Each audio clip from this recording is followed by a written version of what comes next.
안녕하세요. 탄자니아 쏘입니다. 오늘은 탄자니아 대중교통에 대해서 알아보려고 하는데요. 제일 쉽게 탈 수 있는 것들이 삐끼삐끼라고 해서요. 오토바이에 한 명 또는 두 명이 타고 단거리를 가는 것입니다. 두 번째로 바자지라는 게 있는데요. 이거는 태국의 툭툭의 탄자니아 버전이라고 보시면 됩니다. 마지막으로 가장 많이 대중적으로 타는 것들이 버스가 있습니다. 버스는 아주 작은 봉고 15인승 정도를 개조한 것들, 그래서 시내를 다니는 것들을 달라달라라고 합니다. 그리고 이보다 큰 25인승 카운티 같은 버스를 개조해서 다니는 바시라고 부르는 것이 있습니다. 이것은 도시와 도시 사이를 왔다 갔다 하고요. 같이 도시와 도시 사이를 왔다 갔다 하는 버스 중에서 우리나라 시외 버스처럼 큰 버스도 있습니다. 버스는 정류장이 있긴 하지만 그게 그렇게 중요하진 않습니다. 정류장은 물론이고 어디든 사람들이 많이 있는 곳에서는 서고 내려달라는 곳에는 내려줍니다. 손님을 한 명이라도 더 태워야 돈이 되기 때문에 지나가는 버스에 살짝 눈길만 줘도 콘다가 목적지를 열심히 외치는 것을 들으실 수 있습니다. 보통 버스 앞에 최종 목적지가 쓰여 있으니까요. 그걸 보시고 타시면 됩니다. 특히 주요 도시의 버스 터미널에 들어가면 엄청나게 많은 사람들이 막 몰려와가지고 버스를 타라고 막 정신없이 만듭니다. 이 모든 사람들이 버스에 콘다, 그러니까 차장은 아닌데요. 뭐랄까 삐끼처럼 그렇게 막 사람들을 태웁니다. 근데 이 친구들이 어떤 식으로 사람들을 태우고 돈을 받는 건지는 잘 모르겠어요. 하지만 정말 정신없이 만듭니다. 그렇게 타고 나면 또 인내의 시간이 시작됩니다. 일단 버스가 자리가 많이 비어 있으면 아예 안 가고 자리가 찰 때까지 기다리고요. 이미 사람이 많이 찼어도 사람 있는 곳마다 일일이 서면서 한 사람이라도 더 태우려고 합니다. 같은 방향으로 가던 버스가 한쪽에 사람이 얼마 없으면 이렇게 버스 합승이라고 해야 되나요? 한쪽 버스 사람들을 다른 버스에 다 실어버립니다. 승객의 의사는 상관없고요. 그냥 여기 이제 그 콘다끼리 협상을 해가지고 얼마씩 받고 다 이렇게 다 손님을 넘긴다고 해야 되나요? 그런 일들이 벌어지는데 오늘 버스는 벌써 두 번째 돌면서 다른 버스의 승객들을 태워가네요. 그래도 큰 버스는 좀 괜찮은 편입니다. 중간에 거의 서지 않고 계속 달려요. 하지만 문제는 이런 큰 버스는 애초에 처음부터 좌석을 다 채우지 않으면 출발을 안 해요. 거기다가 먼저 정류장에 온 버스가 먼저 출발하지도 않고 어떤 버스가 먼저 차서 먼저 출발할지도 모릅니다.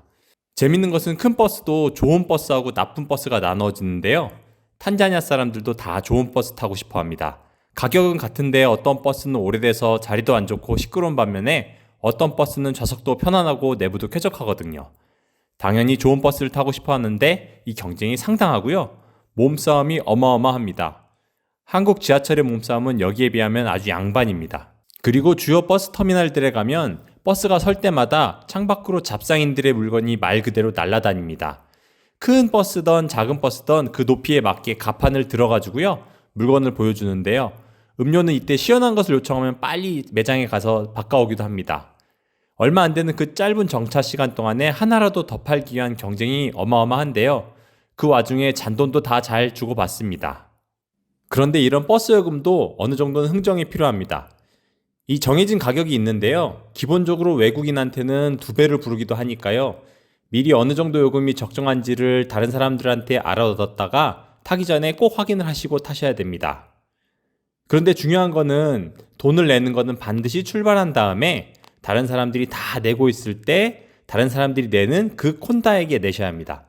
가끔 사기꾼이 출발하기 전에 차에 타서는 어리숙한 외국 사람들한테 그냥 막 돈을 받아갑니다. 그런데 그 사람들은 버스와는 아무 상관이 없는 사람들이에요. 그러니까 꼭 콘다를 확인하시고 주셔야 됩니다. 작은 버스를 타고 가면요, 사람들이 막 계속 타다 보면 이제 원래 이제 두 자리야, 한 자리 고정 자리하고 중간에 보조 좌석 놓으면 4명이 앉을 수 있는데 막 앉다 보면 그냥 거기에 5명이 앉아요. 여기 그냥 그 4명 자리에 5명이 앉는 게 기준이에요. 안 앉으면 막 콘다가 막 뭐라 그래요. 섭섭하기도 하지만 대부분 그냥 이렇게 5명까지 앉아요. 거기에 애들까지 끼면 6명, 한 줄에 6명 앉기도 하고 막 그러고 갑니다. 아무 함나시다. 그러고 가요. 또 탄자니아의 문화를 잘 보여주는 게요. 버스의 내부 장치가 대부분 고장났는데요. 그 중에 제대로 되는 게 딱 하나 있습니다. 스피커입니다. 어떤 버스든지 내부 스피커는 아주 빵빵하고 그 안에서 인도 음악하고 아프리카 음악이 뭔가 짬뽕된 것 같은 음악이 아주 정신사납게 울려 퍼집니다. 짧게나마 탄자니아 대중교통의 모습을 살펴봤습니다. 사실 더 많은 영상으로 더 실감나게 보여드리고 싶었는데요. 여기 사람들도 낯선 사람이 자기 모습을 찍는 걸 좋아하지 않아요. 그래서 많이 보여드리지 못한 게 아쉽지만요. 그래도 탄자니아의 일면을 보여드릴 수 있었습니다. 발전한 한국의 대중교통과 비교하면은 많이 부족하지만 그래도 또 이게 탄자니아 사람들의 삶이라고 생각합니다. 그리고 다른 모든 분야와 마찬가지로 탄자니아 사람들의 삶이 대중교통에 있어서도 앞으로 더 나아질 거라고 믿습니다. 오늘은 조금 재밌는 컨텐츠로 찾아뵀는데 어떻는지 모르겠네요. 다음에는 또 다른 좋은 컨텐츠로 찾아뵙도록 하겠습니다. 감사합니다.